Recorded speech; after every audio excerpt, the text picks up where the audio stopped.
നിങ്ങൾ എല്ലാവരും സുഖമായിട്ടിരിക്കുന്നത് വിചാരിക്കണം. അപ്പോൾ ഇന്ന് നമ്മൾ ഉണ്ടാക്കുന്നത് ഭയങ്കര സിമ്പിളായിട്ട്, ഇപ്പോൾ നാട്ടിലേക്ക് ആയിരുന്നാലും ലോക്ക്ഡൗൺ ഒക്കെ ആയതുകൊണ്ട് തന്നെ നിങ്ങൾക്ക് അങ്ങനെ കടയിൽ നിന്ന് നമുക്ക് ഒരുപാട് സാധനങ്ങൾ അങ്ങനെ കുറേ ചോയ്സ് ഒന്നും ഇല്ലല്ലോ സാധനങ്ങൾ കിട്ടാൻ വേണ്ടിയിട്ട്. അപ്പോൾ ഞാൻ വിചാരിച്ചു കോവയ്ക്കൊക്കെ ആകുമ്പോൾ മിക്കവരുടെയും വീട്ടിൽ ഉള്ള സാധനങ്ങളാണ്. അപ്പോൾ നമ്മളിന്ന് കോവയ്ക്ക വെച്ചിട്ട് കോവയ്ക്ക ഫ്രൈഡ് റൈസും പിന്നെ കോവയ്ക്ക വറവിട്ടതും ഇത് രണ്ടെണ്ണം നമ്മൾ ചെയ്യാൻ വേണ്ടിയിട്ട് പോകുന്നത്. പിന്നെ നമ്മൾ മിയാ കിച്ചണിൽ ലാസ്റ്റ് അപ്ലോഡ് ചെയ്തിട്ടുണ്ടായിരുന്നത് ഒരു ലഞ്ച് റെസിപ്പിയും ചെയ്തിട്ടുണ്ടായിരുന്നു. പിന്നെ അതിൻ്റെ കൂടെ തന്നെ ഒരു സ്നാക്കും കൂടിയിട്ട് ചെയ്തിട്ടുണ്ടായിരുന്നു. ആ വീഡിയോ നിങ്ങൾ കാണാത്തവരുണ്ട് എന്താ വെച്ചിട്ടുണ്ടെങ്കിൽ കാണാൻ വേണ്ടിയിട്ട് മറക്കരുത് കേട്ടോ. അതിനകത്ത് എന്നാലും നമ്മൾ ഭയങ്കര സിമ്പിളായിട്ടുള്ള ഒരു ലഞ്ച് റെസിപ്പിയാണ് നമ്മൾ ചെയ്തേക്കുന്നത്. പിന്നെ നിങ്ങൾക്ക് നാട്ടിൽ എന്ത് സാധനങ്ങളാണ് കൂടുതലായിട്ട് കിട്ടണമെന്ന് വെച്ചിട്ടുണ്ടെങ്കിൽ അത് നിങ്ങൾ കമൻസ് ഇടുമ്പോൾ പറയണം കേട്ടോ. കാരണം എന്നാൽ മാത്രമേ എനിക്ക് അതനുസരിച്ചിട്ടുള്ള സാധനങ്ങൾ ഉണ്ടാക്കാൻ വേണ്ടിയിട്ട് പറ്റുള്ളൂ. പണ്ടത്തെ പോലെയല്ലല്ലോ ഇപ്പോൾ സാധനങ്ങളൊക്കെ കിട്ടാൻ വേണ്ടിയിട്ട് ഭയങ്കര പാടായിട്ടുണ്ടല്ലോ. കാരണം ഞാൻ വീട്ടിലേക്ക് വിളിക്കുമ്പോൾ പറയുന്നത് അവിടെ കടയിലേക്ക് ഇങ്ങനെ സാധനങ്ങളൊക്കെ അങ്ങനെ ഒന്നും കടയിൽ പോയിട്ടുണ്ടെങ്കിൽ അങ്ങനെ കിട്ടാനില്ല എന്ന് പറഞ്ഞത്. അപ്പോൾ എന്ത് സാധനങ്ങളാണ് നിങ്ങളുടെ കയ്യിൽ കൂടുതലുള്ളതെന്ന് വെച്ചിട്ടുണ്ടെങ്കിൽ അത് നിങ്ങൾ കമൻസ് ഇടുക. അപ്പോൾ കൂടുതൽ ആൾക്കാർ എന്താ പറയുന്നത് വെച്ചിട്ടുണ്ടെങ്കിൽ അതനുസരിച്ചിട്ടുള്ള റെസിപ്പികൾ ഞാൻ ചെയ്യാൻ വേണ്ടിയിട്ട് നോക്കാം. അപ്പോൾ നമുക്കൊട്ട് സമയങ്ങൾ തന്നെ നമ്മുടെ ഫ്രൈഡ് റൈസും നമുക്ക് പിന്നെ കോവയ്ക്ക വറവിട്ടതും ഞാനിട്ട് നമുക്ക് റെഡിയാക്കാം. അപ്പോൾ ഇനി ഇത് റെഡിയാക്കാൻ വേണ്ടിയിട്ട് ഞാനിവിടെ അതാ കോവയ്ക്ക നല്ല ചെറുതായിട്ട് കട്ട് ചെയ്തിട്ടുണ്ട്. ഇത് ഞാനിവിടെ ഒരു 18 കോവയ്ക്ക എടുത്തിട്ടാണ് കട്ട് ചെയ്തേക്കുന്നത്. നല്ല ചെറുതായിട്ട് കട്ട് ചെയ്തിട്ടിടുക. പിന്നെ ഒരു ഉരുളൻകിഴങ്ങായിരുന്നാലും ഇതാ നല്ല ചെറുതായിട്ട് കട്ട് ചെയ്തിട്ടുണ്ട്. പിന്നെ വേണ്ടത് ഒരു സവോള നിങ്ങളുടെ അടുത്ത് ഉണ്ടെന്ന് വെച്ചിട്ടുണ്ടെങ്കിൽ ചേർക്കുക. സവോള ഇല്ലാണ്ട് ഉണ്ടാക്കിയാലും നല്ല ടേസ്റ്റ് ഉണ്ടാവും. അല്ലെങ്കിൽ ഇപ്പോൾ നിങ്ങൾക്ക് ഇത്രയ്ക്ക് സവോള വേണ്ട, നിങ്ങളുടെ അടുത്ത് അധികം സവോള ഇല്ലയെന്ന് വെച്ചിട്ടുണ്ടെങ്കിൽ സവോളയുടെ പകുതി ചേർത്താലും മതി. പിന്നെ 2 വലിയ വെളുത്തുള്ളി എന്തായിരുന്നാലും ചേർക്കണം കേട്ടോ. വെളുത്തുള്ളിയും പിന്നെ അതാ ഇതേപോലത്തെ ഒരു കഷ്ണം ഇഞ്ചി, ഇതെല്ലാവരും നല്ല ചെറുതായിട്ട് കട്ട് ചെയ്തിട്ട് എടുക്കണം. പിന്നെ പച്ചമുളക് നിങ്ങളുടെ എരിവിനനുസരിച്ചിട്ട് എടുക്കുക. പിന്നെ കറിവേപ്പില. പിന്നെ ഫ്രൈഡ് റൈസിലേക്ക് ഞാനിവിടെ 3 മുട്ട എടുത്തിട്ടുണ്ട്. പിന്നെ ഒരു നാരങ്ങയുടെ പകുതി എടുത്തിട്ടുണ്ട്. അത് ചെറുതായിട്ട് ഒരു പുളിരസത്തിനാണ്. നാരങ്ങ ഉണ്ടെന്ന് വെച്ചിട്ടുണ്ടെങ്കിൽ ചേർക്കുക. ഈ നാരങ്ങ ഇല്ലയെന്ന് വെച്ചിട്ടുണ്ടെങ്കിൽ ചേർത്തില്ലെങ്കിൽ കുഴപ്പമില്ല. അതേപോലെ തന്നെ സവോള ഇല്ലയെന്ന് വെച്ചിട്ടുണ്ടെങ്കിൽ ചേർത്തില്ലെങ്കിൽ കുഴപ്പമില്ല. ബാക്കിയുള്ളത് എന്തായിരുന്നാലും ചേർക്കണം. പിന്നെ ക്യാരറ്റ് എടുത്തിട്ടുണ്ട്. ക്യാരറ്റ് വേണമെന്ന് നിർബന്ധമില്ല. ഇവിടെ ഒരു ചെറിയ കഷ്ണം ക്യാരറ്റ് ഉണ്ടായിരുന്നു. അപ്പോൾ നിങ്ങളുടെ അടുത്ത് ഫ്രൈഡ് റൈസ് ഒക്കെ ആകുമ്പോൾ ക്യാരറ്റും കൂടി ചേർത്തിട്ടുണ്ടെങ്കിൽ കുറച്ചുകൂടി നല്ലൊരു കളർഫുള്ളായിരിക്കുമല്ലോ. അപ്പോൾ ഉണ്ടെന്ന് വെച്ചിട്ടുണ്ടെങ്കിൽ ക്യാരറ്റും കൂടി ഇട്ട് ചേർക്കാം. ഈ ക്യാരറ്റ് ഏതായാലും നല്ല ചെറുതായിട്ട് കട്ട് ചെയ്തിട്ടെടുക്കണം. പിന്നെ അതിലേക്ക് നമുക്ക് കുറച്ച് കുരുമുളക് പൊടിയും വേണം. ഇത്രയ്ക്ക് സാധനങ്ങൾ മാത്രമേ നമുക്ക് ആവശ്യമുള്ളൂ. പിന്നെ ഫ്രൈഡ് റൈസിലേക്ക് ചേർക്കാനുള്ള ചോറ് ഞാനിവിടെ ഓൾറെഡി വേവിച്ച് വെച്ചിട്ടുണ്ട്. ഞാനിവിടെ പച്ചരിയാണ് എടുത്തേക്കുന്നത്. നിങ്ങൾക്ക് പച്ചരിക്ക് പകരം ബസ്മതി റൈസ് വേണമെന്ന് വെച്ചിട്ടുണ്ടെങ്കിൽ ബസ്മതി റൈസ് എടുക്കുക. ഇപ്പോൾ പച്ചരി വേണ്ടെന്ന് വെച്ചിട്ടുണ്ടെങ്കിൽ സാധാരണ നിങ്ങൾ ചോറിനാണ് എടുക്കുന്നത്. ഏത് ടൈപ്പ് ചോറായിരുന്നാലും കുഴപ്പമില്ല. പക്ഷേ ഫ്രൈഡ് റൈസൊക്കെ ആകുമ്പോൾ വെള്ളച്ചോറായിരിക്കും കുറച്ചും കൂടി കാണാനായിരുന്നാലും കുറച്ചും കൂടി നല്ല ഭംഗിയൊക്കെ ഉണ്ടാവും. നിങ്ങൾക്ക് കാണാനായിരുന്നാലും കഴിക്കാനായിരുന്നാലും മറ്റേതാകുമ്പോൾ ഒന്ന് ഒരു കുഴഞ്ഞ പോലെ വരുമല്ലോ. അപ്പോൾ ചോറ് ഏതായിരുന്നാലും കുഴപ്പമില്ല. അപ്പോൾ നിങ്ങൾക്ക് നാട്ടിൽ റേഷൻ കിട്ടുന്ന പച്ചരി ഉണ്ടല്ലോ, പച്ചരി ആയിരുന്നാലും കുഴപ്പമില്ല. ഒരുപാട് വെള്ളം ഒഴിക്കാണ്ട് വേവിച്ചിട്ട് എടുത്താൽ മതി. ഞാൻ സാധാരണ പച്ചരി ആയിരുന്നാലും ബസ്മതി റൈസ് ആയിരുന്നാലും വേവിച്ചിട്ട് എടുക്കുമ്പോൾ 1 ഗ്ലാസ് അരിക്ക് 1.5 ഗ്ലാസ് വെള്ളം ഒഴിച്ചിട്ട് അരി വേവിച്ചിട്ട് എടുക്കാം. പിന്നെ അരി ഞാൻ വേവിച്ചിട്ട് എടുക്കുമ്പോൾ ഒരു കാര്യം നിങ്ങൾ പ്രത്യേകം ശ്രദ്ധിക്കണം. എൻ്റെ വീഡിയോ സ്ഥിരമായിട്ട് കാണുന്നവർക്ക് അറിയായിരിക്കും. അരിയിലെ വെള്ളം ഉണ്ടല്ലോ നന്നായിട്ട് തിളച്ച് കഴിഞ്ഞ് കഴിയുമ്പോൾ പിന്നെ തീ എന്തോരം കുറച്ച് വെക്കാമോ അത്രയ്ക്ക് കുറച്ച് വെക്കണം. എന്നിട്ട് ചെറിയ തീയിലിട്ടിട്ട് വേവിക്കണം. അല്ലെങ്കിൽ നമ്മളിപ്പോൾ 1 ഗ്ലാസ് അരിക്ക് 1.5 ഗ്ലാസ് വെള്ളം ചേർത്തിട്ട് നമ്മളിപ്പോൾ തീ കൂട്ടി വെച്ചിട്ടുണ്ടെന്ന് വെച്ചിട്ടുണ്ടെങ്കിൽ വെള്ളം പെട്ടെന്ന് പറ്റിപ്പോൾ ചോറ് നമുക്ക് വെന്ത് കിട്ടില്ല. ആ ചെറിയ തീയിലിരുന്നിട്ട് വെന്ത് വരുമ്പോൾ ചോറായിരുന്നാലും നല്ല സോഫ്റ്റായിട്ട് വരികയും ചെയ്യും. ഒട്ടും വെന്ത് കുഴഞ്ഞു പോവുകയും ചെയ്യില്ല. അപ്പോൾ നമ്മുടെ ഫ്രൈഡ് റൈസ് നമുക്ക് റെഡിയാക്കാൻ വേണ്ടിയിട്ട് തുടങ്ങാം. അപ്പോൾ നമ്മുടെ ഫ്രൈഡ് റൈസ് റെഡിയാക്കാൻ വേണ്ടിയിട്ട് നമ്മുടെ പാൻ നന്നായിട്ട് ചൂടായിട്ടുണ്ട്. ഇതിലേക്ക് ആവശ്യത്തിന് ഓയിൽ ഒഴിക്കുക. നിങ്ങൾക്ക് ഇഷ്ടമുള്ള ടൈപ്പ് ഓയിൽ ഒഴിക്കുക. ഫ്രൈഡ് റൈസൊക്കെ ഉണ്ടാക്കുമ്പോൾ വെളിച്ചെണ്ണേക്കാളും നല്ലത് വേറെ ഏതെങ്കിലും ഓയിലായിരിക്കും. സൺഫ്ലവർ ഓയിലാ വെളിച്ചെണ്ണ ഏതായാലും കുഴപ്പമില്ല. വെളിച്ചെണ്ണയുടെ ഒരു ടേസ്റ്റ് വരുന്നതുകൊണ്ടാണ് നമ്മളങ്ങനെ വേണ്ടാന്ന് പറയുന്നത്. പക്ഷേ വെളിച്ചെണ്ണയുടെ ടേസ്റ്റ് ഇഷ്ടമാണെന്ന് വെച്ചിട്ടുണ്ടെങ്കിൽ വെളിച്ചെണ്ണ ഉപയോഗിച്ചാലും കുഴപ്പമൊന്നുമില്ല. നമ്മുടെ വെളിച്ചെണ്ണ നന്നായിട്ട് ചൂടായിട്ടുണ്ട്. ഇനി ഇതിലേക്ക് നമുക്ക് നമ്മളെടുത്ത് വെച്ചിരുന്ന സവോള, ഇഞ്ചി, വെളുത്തുള്ളി, പച്ചമുളക് എല്ലാവരും നല്ല ചെറുതായിട്ട് കട്ട് ചെയ്തിട്ട് ചേർക്കാം. നിങ്ങൾക്ക് വേണമെന്ന് വെച്ചിട്ടുണ്ടെങ്കിൽ നേരത്തെ കൂട്ടിയിട്ട് കട്ട് ചെയ്യുക. അല്ലെങ്കിൽ ഇതേപോലെ ആ സമയമാകുമ്പോൾ ജസ്റ്റ് ഒന്ന് കട്ട് ചെയ്തിട്ടാലും മതി. ഫസ്റ്റ് വെളുത്തുള്ളിയാണ് ചേർക്കുന്നത്. കാരണം വെളുത്തുള്ളി നമുക്ക് നന്നായിട്ടൊന്ന് മൊരിഞ്ഞ് കിട്ടണം. ചെറുതായിട്ടൊന്ന് തീ കുറച്ച് വെച്ചിട്ട് എല്ലാവരും അങ്ങനെ അരിഞ്ഞിട്ടാൽ മതി. അപ്പോൾ നമ്മുടെ പണികളൊക്കെ കുറച്ച് പെട്ടെന്ന് കഴിയും. അല്ലെങ്കിൽ നമ്മൾ എല്ലാം കൂട്ടിയിട്ട് നേരത്തെ എല്ലാത്തിനും കട്ട് ചെയ്ത് വെച്ചിട്ട് റെഡിയാക്കാൻ വേണ്ടിയിട്ട് തുടങ്ങിയിട്ടുണ്ടെങ്കിൽ ചിലപ്പോൾ ഓരോന്ന് ചെയ്ത് വരുമ്പോൾ കുറേ സമയമെടുക്കും. ഇനി കുറച്ച് കറിവേപ്പിലയും ചേർക്കാം. സാധാരണ ഫ്രൈഡ് റൈസിൽ നമ്മൾ കറിവേപ്പില ചേർക്കാറില്ലല്ലോ. പക്ഷേ ഇത് നമ്മുടെ ഒരു നാടൻ ഫ്രൈഡ് റൈസാണ്. ഇനി ഇത് എല്ലാം കൂടിയിട്ട് ഫസ്റ്റ് നന്നായിട്ടൊന്ന് വഴറ്റാം. ഇത് നന്നായിട്ടൊന്ന് വഴന്ന് കഴിഞ്ഞിട്ടാണ് നമുക്ക് ഇതിലേക്ക് ബാക്കിയുള്ള സാധനങ്ങൾ ചേർക്കാൻ വേണ്ടിയിട്ട്. അപ്പോൾ ഇതെല്ലാം നന്നായിട്ട് വഴന്ന് വന്നിട്ടുണ്ട്. ഇനി ഇതിലേക്ക് നമുക്ക് കോവയ്ക്കയും ഉരുളൻകിഴങ്ങും ക്യാരറ്റും ചേർക്കാം.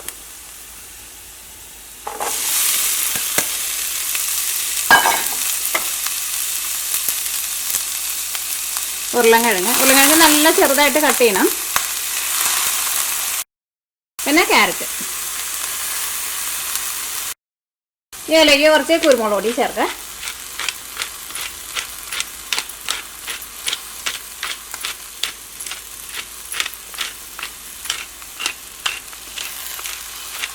ഇത് കുരുമുളക് ക്രഷറാട്ടോ ഞാൻ ഈ ചിറ്റിക്കണത്, അല്ലെങ്കിൽ കുരുമുളകിൻ്റെ പൊടി ചേർത്താൽ മതി. ഇതെല്ലാം കൂടിയിട്ട് നമുക്കൊന്ന് മിക്സ് ചെയ്യാം.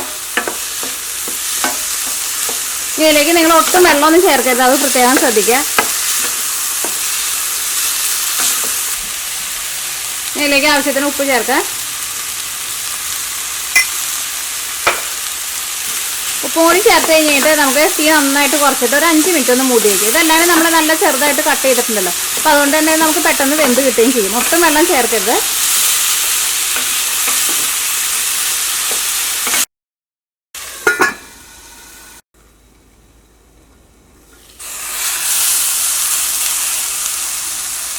അപ്പോൾ നമ്മൾ തീ നന്നായിട്ട് കുറച്ചിട്ട് കുറച്ച് നേരം ഒന്ന് മൂടി വെച്ചിട്ടുണ്ടായിരുന്നു. അടിയിൽ പിടിക്കരുത് കേട്ടോ. ചെറിയ തീയിലിട്ടിട്ട് വേവിച്ചിട്ടെടുക്കുക. കാരണം വെള്ളം അങ്ങനെ ഒഴിച്ചിട്ടുണ്ടെന്ന് വെച്ചിട്ടുണ്ടെങ്കിൽ ഇതങ്ങോട്ട് നമുക്കങ്ങോട്ട് ശരിക്കും അങ്ങോട്ട് മൊരിഞ്ഞ പോലെ കിട്ടില്ല. അത് മൊരിഞ്ഞ പോലെ കിട്ടണം, അപ്പോഴാണ് ഇത് കഴിക്കാൻ വേണ്ടിയിട്ട് ടേസ്റ്റ് ഉണ്ടാവും. വെള്ളം ചേർത്തുണ്ടെങ്കിൽ ഇതങ്ങോട്ട് കുഴഞ്ഞു പോകും. അപ്പോൾ ഇതിനകത്ത് ഉരുളൻകിഴങ്ങായിരുന്നാലും നന്നായിട്ട് വെന്തിട്ടുണ്ട്. കാരണം നമ്മൾ ഭയങ്കര ചെറുതായിട്ടല്ലേ കട്ട് ചെയ്തത്. ഇതിലേക്ക് നമുക്ക് ചോറും കൂടി ചേർത്തിട്ട് മിക്സ് ചെയ്യാം. ലാസ്റ്റ് നാരങ്ങ ചേർക്കാം. ഇവിടെ 1.5 കപ്പ് ചോറിന് എടുത്തേക്കുന്നത്, അല്ല 1.5 കപ്പ് അരി വേവിച്ചിട്ടുള്ള ചോറ്.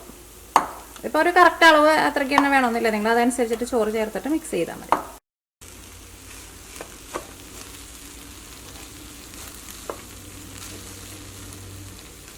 ചോറ് നോക്കി ഒട്ടും വെന്ത് കുഴഞ്ഞു പോയിട്ടില്ല. ഞാൻ ആ പറഞ്ഞ പോലെ നിങ്ങൾ ചെയ്താൽ മതി.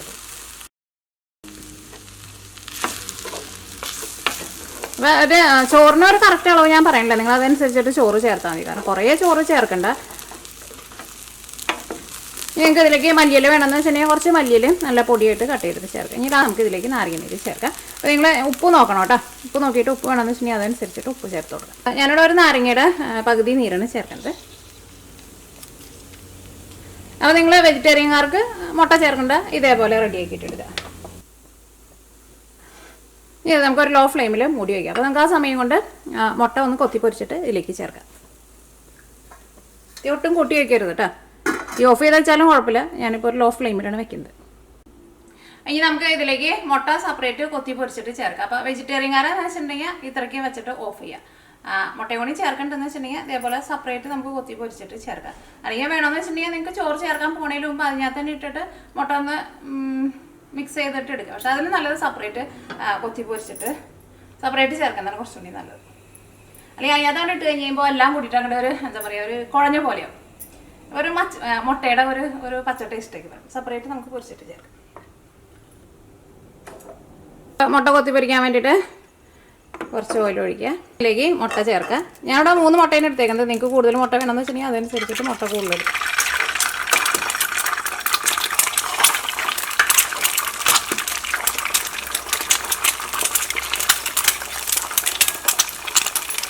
കുറച്ച് കുരുമുളക് പൊടിയും ചേർക്കാം.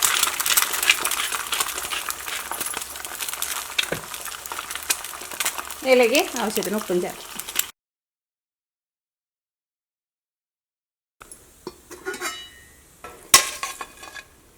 അപ്പോൾ ഇനി ഇതിലേക്ക് പൊരിച്ച് വെച്ചേക്കണം മുട്ടയും കൂടിയിട്ട് ചേർക്കാം. ഇത് നമുക്കൊരു സർവിങ് പ്ലേറ്റിലേക്ക് പകർത്താം. അപ്പോൾ നമ്മുടെ ഫ്രൈഡ് റൈസ് റെഡി ആയിട്ടുണ്ട്. ഇത് നമുക്കൊരു സർവിങ് പ്ലേറ്റിലേക്ക് പകർത്താം.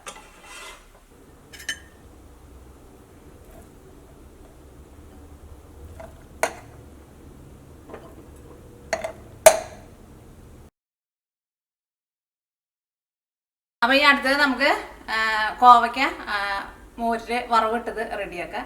അപ്പോൾ ഈ ഫ്രൈഡ് റൈസ് ഉണ്ടാക്കുമ്പോൾ ഞാൻ പറഞ്ഞതൊക്കെ പ്രത്യേകം ശ്രദ്ധിക്കണം കേട്ടോ. ഇതിനകത്ത് നമ്മൾ ചേർക്കുന്ന വെജിറ്റബിൾസൊക്കെ നന്നായിട്ട് മുരിഞ്ഞ് വരണം. അപ്പോഴായിരിക്കും കേട്ടോ അത് കഴിക്കുമ്പോൾ ടേസ്റ്റ് ഉണ്ടാവും. അത് പ്രത്യേകം ശ്രദ്ധിക്കണം കേട്ടോ. നന്നായിട്ട് മുരിഞ്ഞ് കഴിഞ്ഞിട്ട് മാത്രം ചോറ് ചേർത്താൽ മതി. അപ്പോൾ അതാ നമ്മുടെ നാടൻ കോവയ്ക്ക ഫ്രൈഡ് റൈസ് റെഡി ആയിട്ടുണ്ട്. ചിലപ്പോൾ നിങ്ങൾ കാണുമ്പോൾ ചിലർ പറയുമായിരിക്കും ഇത് തന്നെയാണോ ഫ്രൈഡ് റൈസ് എന്ന് പറയുന്നത്. പക്ഷേ ഇത് വെജിറ്റബിൾസൊക്കെ മിക്സ് ചെയ്തിട്ട് ഇതേപോലെ കുട്ടികൾക്ക് ഉണ്ടാക്കി കൊടുത്താലും പിള്ളേരും കഴിക്കും. കാരണം ശരിക്കും കാണാൻ വേണ്ടിയിട്ട് നല്ല ഭംഗിയാണ്. കാണുമ്പോൾ തന്നെ നമുക്ക് കഴിക്കാൻ വേണ്ടിയിട്ട് തോന്നും. പിന്നെ അത്യാവശ്യം നന്നായിട്ട് വെജിറ്റബിൾസൊക്കെ നമ്മൾ മിക്സ് ചെയ്തിട്ടുണ്ടല്ലോ. അപ്പോൾ ഫ്രൈഡ് റൈസ് എന്ന് പറഞ്ഞിട്ടാണ് കൊടുത്താൽ മതി. ശരിക്കും കഴിക്കാൻ വേണ്ടിയിട്ട് നല്ല ടേസ്റ്റാണ്. അതാ വേവിച്ചിട്ട് എടുക്കുമ്പോൾ ഒരു കാര്യം പ്രത്യേകം ശ്രദ്ധിച്ചാൽ മതി, വെള്ളമൊന്നും ഒഴിക്കരുത്. അതിങ്ങനെ ചെറുതായിട്ട് ഇങ്ങനെ മുരിഞ്ഞ പോലെ വരണം, അപ്പോഴാണ് എനിക്ക് നല്ല ടേസ്റ്റ് ഉണ്ടാവുക. പിന്നെ കുറേ നേരം ഇട്ടിട്ട് ഇങ്ങനെ മുരിക്കുകയും ചെയ്യരുത്. ഫ്രൈഡ് റൈസിൽ നമ്മൾ വെജിറ്റബിൾസ് എന്തെങ്കിലുമൊക്കെ അടിക്കുമ്പോൾ ഇങ്ങനെ ഒരു ക്രഞ്ചി പോലത്തെ ഒരു ടെക്സ്ചറല്ലേ ഇരിക്കുക. ഒരുപാട് വെന്ത് കുഴഞ്ഞു പോയിട്ടുണ്ടെന്ന് വെച്ചിട്ടുണ്ടെങ്കിൽ ടേസ്റ്റ് ഉണ്ടാവില്ല കേട്ടോ. അപ്പോൾ നിങ്ങൾ ട്രൈ ചെയ്ത് നോക്കാൻ വേണ്ടിയിട്ട് മറക്കരുത് കേട്ടോ. ഞാൻ ഇതിൽ നിന്ന് കുറച്ച് എടുത്തിട്ട് ഒന്ന് ടേസ്റ്റ് ചെയ്ത് നോക്കാം. കഴിഞ്ഞ ദിവസത്തെ വീഡിയോയിൽ ഞാൻ ഫുള്ളായിട്ട് പ്ലേറ്റിൽ നിന്ന് എടുത്ത് കഴിച്ച് കഴിയുമ്പോൾ എൻ്റെ അടുത്ത് ഒരാൾ പറഞ്ഞിട്ടുണ്ടായിരുന്നു അങ്ങനെ ചെയ്യരുത്. ഞാൻ കുറച്ചെടുത്തിട്ട് ഒരു പ്ലേറ്റിലേക്ക് വെച്ചിട്ട് ടേസ്റ്റ് ചെയ്ത് നോക്കാം. അപ്പോൾ എനിക്ക് കേട്ടപ്പോൾ എനിക്കും തോന്നി അതാണ് ശരി, ഫുള്ളായിട്ട് എടുത്തിട്ട് ചെയ്യുന്നതിനേക്കാൾ നല്ലത്. ഇതാ ഒരു ചെറിയൊരു പാത്രത്തിൽ കുറച്ചെടുത്തിട്ടുണ്ട്, ടേസ്റ്റ് ചെയ്ത് നോക്കട്ടെ.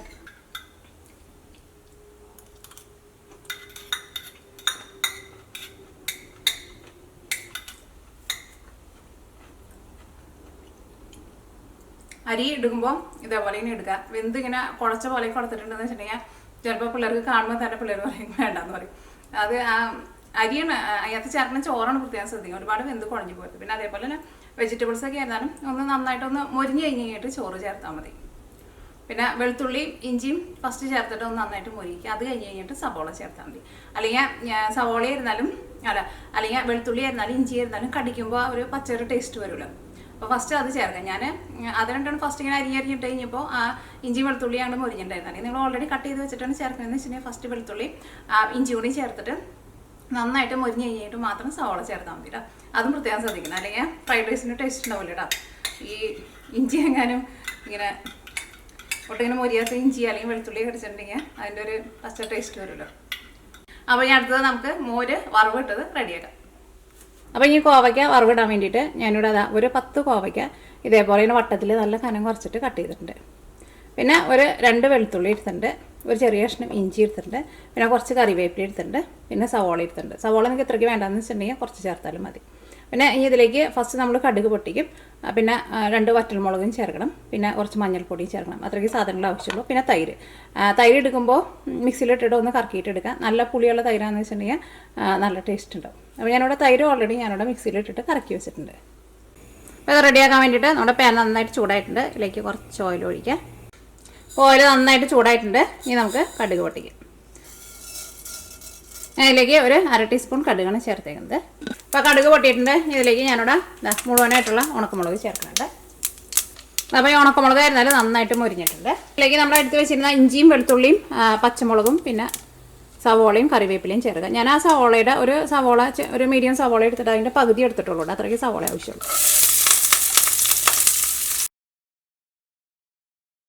അപ്പോൾ അത് സവോളയ്ക്ക് ഒന്ന് നന്നായിട്ട് വളർന്നിട്ടുണ്ട്. ഇനി നമ്മൾ കട്ട് ചെയ്ത് വെച്ചാൽ നമ്മുടെ കോവയ്ക്ക ഉണ്ടല്ലോ, കോവയ്ക്ക അതിലേക്ക് ചേർക്കാം.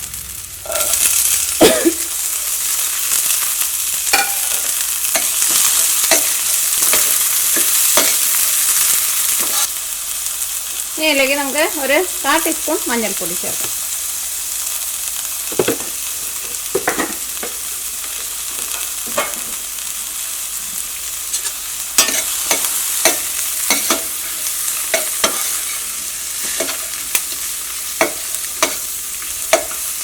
അത് കുറച്ച് വെളിച്ചെണ്ണ കുറവുണ്ട്, കുറച്ചുകൂടി വെളിച്ചെണ്ണ ഒഴിക്കുന്നുണ്ട്. കാരണം ഈ കോവയ്ക്ക ഒന്ന് നന്നായിട്ടൊന്ന് മുരിഞ്ഞ് വരണം. പിന്നെ കോവയ്ക്ക ആയിരുന്നാലും നല്ല കനം കുറച്ചിട്ട് കട്ട് ചെയ്യുക, അപ്പോൾ നന്നായിട്ട് മുരിഞ്ഞിട്ടും. ഭയങ്കര കനത്തിൽ കട്ട് ചെയ്തിട്ടുണ്ടെന്ന് വെച്ചിട്ടുണ്ടെങ്കിൽ മുരിഞ്ഞ് വരാൻ വേണ്ടിയിട്ട് കുറേ സമയം എടുക്കും. പക്ഷേ മുരിഞ്ഞാലും അത് ശരിക്കും അങ്ങോട്ട് മുരിയില്ല. പിന്നെ നമ്മൾ ഡീപ്പ് ഫ്രൈ ചെയ്തിട്ട് എടുക്കണം, അതേപോലെ എടുക്കണം. നല്ല കനം കുറച്ചിട്ട് കട്ട് ചെയ്തിട്ട് എടുക്കാം. ഇത് മൂടി വെക്കണ്ട കേട്ടോ, തുറന്ന് വെച്ചിട്ട് തന്നെ ഇതേപോലെ ഇളക്കി കൊടുക്കാം. അപ്പോൾ അത് ഒന്ന് മുരിഞ്ഞ് വരും. ഇപ്പോഴും അങ്ങനെ ഇളക്കേണ്ട ആവശ്യമില്ല, ഇടയ്ക്കൊന്ന് ഇളക്കി കൊടുക്കാം. പിന്നെ ഇത് നമ്മൾ റെഡിയാക്കാൻ വേണ്ടിയിട്ട് ഫസ്റ്റ് നമ്മൾ കടുക് പൊട്ടിച്ചില്ലേ, കടുക് പൊട്ടിച്ച് കഴിഞ്ഞ് കഴിയുമ്പോൾ നിങ്ങൾ 2 നുള്ള് ഉലുവയും കൂടിയിട്ട് ചേർക്കണം കേട്ടോ. ഞാനത് ചേർക്കാൻ വേണ്ടിയിട്ട് മറന്നു പോയതാണ്. അപ്പോൾ ഞാൻ ആ 2 നുള്ള് ഉലുവ ഞാനിവിടെ ലാസ്റ്റായിട്ടാണ് ചേർക്കണത്. എൻ്റെ കൂടെ ഒന്ന് മൊരിഞ്ഞോളൂ, ഒന്നും കൂടി ഒന്ന് മൊരിഞ്ഞോട്ടെ, കാരണം നന്നായിട്ട് മൊരിയണം. ഇതിലേക്ക് നമുക്ക് ആവശ്യത്തിന് ഉപ്പ് ചേർക്കാം.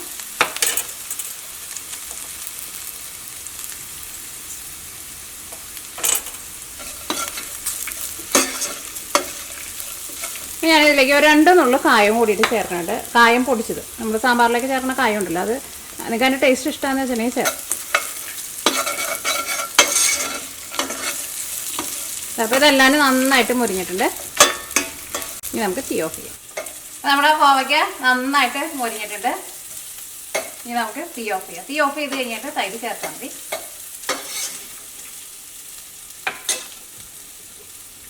അപ്പോൾ തൈര് ഞാനിവിടെ ഓൾറെഡി മിക്സിയിലിട്ടിട്ട് ഒന്ന് കറക്കി എടുത്തിട്ടുണ്ട്.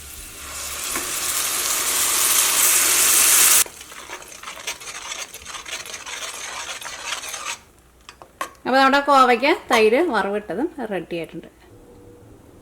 അപ്പോൾ കോവയ്ക്ക തൈര് വറവിട്ടതും റെഡി ആയിട്ടുണ്ട്. പ്രത്യേകം ശ്രദ്ധിക്കുക, തീ ഓഫ് ചെയ്ത് കഴിഞ്ഞിട്ട് തൈര് ചേർത്താൽ മതിയിട്ട്. വേണമെന്ന് വെച്ചിട്ടുണ്ടെങ്കിൽ തീ ഓഫ് ചെയ്ത് കഴിഞ്ഞിട്ട് ഒന്ന് പതുക്കെ ഒന്ന് ചൂടാറി കഴിഞ്ഞിട്ട് തൈര് ചേർത്താലും മതി. കാരണം ഈ കോവയ്ക്ക് ചെറുതായിട്ടൊരു പുളിരസം ഉണ്ടല്ലോ. അപ്പോൾ ചിലപ്പോൾ തീ ഓഫ് ചെയ്ത വഴിക്ക് തന്നെ ചിലപ്പോൾ നിങ്ങൾ തൈര് ചേർത്തിട്ടുണ്ടെങ്കിൽ ചിലപ്പോൾ ഒന്ന് പിരിഞ്ഞ പോലെ വരും. അപ്പോൾ ഒന്ന് ഇരുന്നിട്ട് ഒന്ന് ചൂടാറി കഴിഞ്ഞിട്ട് ചേർത്താലും കുഴപ്പമില്ല. പക്ഷേ ഞാനൊക്കെ ഇതിനകത്ത് ചേർത്ത് കഴിഞ്ഞിട്ട് കുഴപ്പമില്ല. ചില സമയത്ത് ചിലപ്പോൾ പിരിഞ്ഞ പോലെ അങ്ങനെ വരാറുണ്ട്. അപ്പോൾ ഒന്ന് തീ ഓഫ് ചെയ്ത് കഴിഞ്ഞിട്ട് ഒന്ന് പതുക്കെ ഒന്ന് ചൂടാറി കഴിഞ്ഞിട്ട് തൈര് ചേർത്താലും മതി. അപ്പോൾ ഇനി എൻ്റെ ടേസ്റ്റ് നോക്കട്ടെ. ടേസ്റ്റ് നോക്കിയിട്ട് പറയാം. ഇത് കുറച്ച് നേരം ഒന്ന് ഇരിക്കണം, അപ്പോൾ അതിൻ്റെ ശരിക്കുള്ള ടേസ്റ്റ് കിട്ടാൻ. പിന്നെ നല്ല പുളിയുള്ള തൈരാന്ന് വെച്ചിട്ടുണ്ടെങ്കിൽ ചോറിൻ്റെ കൂടെ ഒഴിച്ച് കഴിക്കാൻ വേണ്ടിയിട്ട് വേറെ ഒറ്റ കറിയും വേണ്ട, ഈ കറിയിട്ട് മതി. ഞാൻ കോവയ്ക്ക നന്നായിട്ട് മൊരിയണം.